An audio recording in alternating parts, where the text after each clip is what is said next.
ഇതുപോലുള്ള ക്യാരി ബാഗിന്റെ കവറും soap tooth paste ഒക്കെ വാങ്ങിക്കുമ്പോൾ കിട്ടുന്ന ഇതുപോലുള്ള കവറുകളൊക്കെ നമ്മുടെ വീട്ടിലുണ്ടാവില്ലേ, അതിൽ നിന്നൊക്കെ നമുക്ക് കുറേ ആൽഫബറ്റ്സിന്റെ കട്ടിങ്സ് എടുക്കാൻ കിട്ടും. അപ്പോൾ അത് വെച്ചിട്ടാണ് നമ്മൾ ഇന്ന് മെയ് മന്തിന്റെ ബുള്ളറ്റ് ജേണൽ ചെയ്യാൻ കേട്ടോ. ഫസ്റ്റ് പേജ് ചെയ്യാനായിട്ട് ഈ കാണുന്ന പോലെ ബ്രൗൺ കളർ പേപ്പർ ഒട്ടിച്ചു കൊടുത്തിട്ടുണ്ട്. പിന്നെ നമ്മൾ കട്ട് ചെയ്ത് വെച്ചിരിക്കുന്നതിൽ നിന്ന് മെയ്യുടെ ലെറ്റേഴ്സ് എടുത്ത് ഒട്ടിച്ചു കൊടുത്തിട്ടുണ്ട്.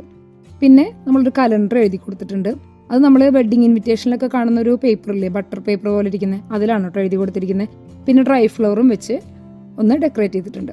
ഡ്രൈ ഫ്ലവർ എന്ന് പറയുമ്പോൾ ചിലവർക്കെങ്കിലും മനസ്സിലായിട്ടുണ്ടാവും, അത് നമ്മുടെ മുക്കുറ്റിയാണ് കേട്ടോ. മുക്കുറ്റി ബുക്കിൻ്റെ ഇടയിൽ വെച്ച് ഉണക്കിയെടുത്തതാണ്. പിന്നെ സെക്കൻഡ് പേജ് സെറ്റ് ചെയ്യാനായിട്ട് നമ്മളിതുപോലെ ടോപ്പിൽ ബ്രൗൺ പേപ്പർ കൊണ്ടൊരു ബോർഡർ കൊടുത്തു. പിന്നെ ഗോൾസ് എന്നുള്ള ലെറ്റേഴ്സൊക്കെ ഒട്ടിച്ചു കൊടുത്തു. അപ്പോൾ ഈ മന്തിലേക്ക് നമ്മൾ സെറ്റ് ചെയ്യുന്ന ഗോൾസ് എന്തെങ്കിലും ഉണ്ടെങ്കിൽ അതൊക്കെ എഴുതി കൊടുക്കാം. പിന്നെ നമ്മളിത് വെട്ടിയെടുക്കാന്ന് പറഞ്ഞാൽ കുറച്ച് ടൈം കൺസ്യൂമിംഗ് ആണ്. ഇപ്പം നമുക്ക് വെക്കേഷൻ ആയതുകൊണ്ട് കുറേ സമയമൊക്കെ ഉണ്ടല്ലോ, നമുക്ക് ബോറടിക്കുമ്പോൾ ചെയ്യാൻ പറ്റിയൊരു നല്ല പരിപാടിയാണ്. അപ്പോൾ കുറേയൊക്കെ വെട്ടിയെടുത്ത് വെച്ച് കഴിഞ്ഞാൽ നമുക്ക് ആവശ്യമുള്ളപ്പോൾ സ്ക്രാപ്പ് ബുക്കിങ്ങും ജേർണലിംഗ് ഒക്കെ ചെയ്യുമ്പോൾ യൂസ് ചെയ്യാം. പല കളറിലും പല വലുപ്പത്തിലും ഒക്കെ കിട്ടുമല്ലോ, മാഗസിൻസിലും എല്ലാത്തിൽ നിന്നും കിട്ടും നമുക്ക് ലെറ്റേഴ്സ്. പല ഫോണ്ടിലുള്ള ലെറ്റേഴ്സ് കിട്ടും, നല്ല വെറൈറ്റി ഫോണ്ടുകളൊക്കെ കിട്ടും നമുക്ക് ചില മാഗസീനിൽ. അപ്പോൾ അതൊക്കെ കട്ട് ചെയ്ത് സൂക്ഷിച്ചാൽ നമുക്ക് ഇങ്ങനെ യൂസ് ചെയ്യാം. അപ്പോൾ നമ്മുടെ ഹാബിറ്റ് ട്രാക്കർ അവിടെ സെറ്റ് ചെയ്തിട്ടുണ്ട്. 3 ഹാബിറ്റ് ട്രാക്ക് ചെയ്യാനുള്ള കോളംസാണ് ഞാൻ ഒട്ടിച്ചു കൊടുത്തിട്ടുണ്ടായിരുന്നത്. അപ്പോൾ നമുക്ക് ഇഷ്ടമുള്ള ഹാബിറ്റ് അതിൽ ട്രാക്ക് ചെയ്യാം. പിന്നെ നമ്മുടെ അടുത്ത പേജ് മൂഡ് ട്രാക്കറാണ്. മൂഡ് ട്രാക്കർ നമ്മൾ ഈ ചെയ്യുന്ന തീം വെച്ചിട്ടാണ് ചെയ്തിരിക്കുന്നത്. അതായത് നമ്മളിപ്പോൾ ഏറ്റവും കൂടുതൽ യൂസ് ചെയ്യുന്നത് ക്യാരി ബാഗിൻ്റെ പേപ്പറാണല്ലോ. അപ്പോൾ അതുകൊണ്ട് ഒരു ക്യാരി ബാഗ് ഡിസൈനാണ് ഞാൻ ചെയ്തിരിക്കുന്നത് കേട്ടോ. അപ്പോൾ ക്യാരി ബാഗിൻ്റെ ഹാൻഡിൽ പോലെ പേപ്പർ ചുരുട്ടി ഒന്ന് ഒട്ടിച്ചു കൊടുത്തിട്ടുണ്ട്. പിന്നെ ക്യാരി ബാഗിൻ്റെ ബോഡി പോർഷൻ വരുന്ന പോലെ ഒരു റെക്റ്റാങ്കിൾ പീസും ഒട്ടിച്ചു കൊടുത്തിട്ടുണ്ട്. അപ്പോൾ അതിൽ ബോക്സസ് ഒക്കെ വരയ്ക്കുക. അന്ന് നമുക്ക് ഓരോ ദിവസം നമ്മുടെ മൂഡ് എങ്ങനെയാണോ അതിനനുസരിച്ച് പല കളറുകൾ കൊടുത്തിട്ടുണ്ട്. ഹാപ്പിയാണോ സാഡാണോ ആ കളറുകളൊക്കെ വെച്ച് അതും ചെയ്യാം.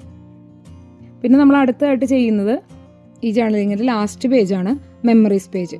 നമുക്ക് ഈ മന്തിലുണ്ടായിട്ടുള്ള ഗുഡായിട്ടുള്ളതും ബാഡായിട്ടുള്ളതൊക്കെ മെമ്മറീസ് ഒന്ന് എഴുതി വെക്കാം. അത് നമുക്കൊരു സെൽഫ് ചെക്കിങ്ങിന് നല്ലതാണ്. പിന്നെ ഈ ഇട്ട് കൊടുക്കുന്ന ഹാർട്ട്സ് കണ്ടോ, എന്തിനാന്ന് പോലും അറിയില്ല, വെറുതെ ഒരു സ്പേസ് കണ്ടപ്പോൾ ചെയ്തതാണ്, വെറുതെ ആയിപ്പോയി. പിന്നെ ഇതാണ് നമ്മുടെ ഓവറോൾ ലുക്ക്. ഫസ്റ്റ് പേജ് ഇങ്ങനെയാണ് കവറിങ് പേജ്. ഇതാണ് എൻ്റെ പേഴ്സണൽ ഫേവറേറ്റ് കേട്ടോ.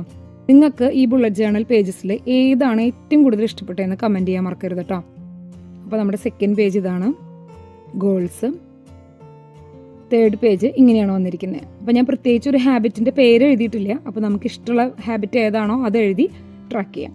പിന്നെ നമ്മുടെ ഏറ്റവും ക്യൂട്ടായിട്ടുള്ള mood tracker page, carry bag ഡിസൈനിലുള്ളത്. പിന്നെ നമ്മുടെ ലാസ്റ്റ് വൺ മെമ്മറീസ് പേജ്. അപ്പോൾ എല്ലാവർക്കും ഇഷ്ടപ്പെട്ടു എന്ന് കരുതുന്നു. ഇഷ്ടപ്പെട്ടാൽ എന്തായാലും ലൈക്ക് ചെയ്യാം കേട്ടോ.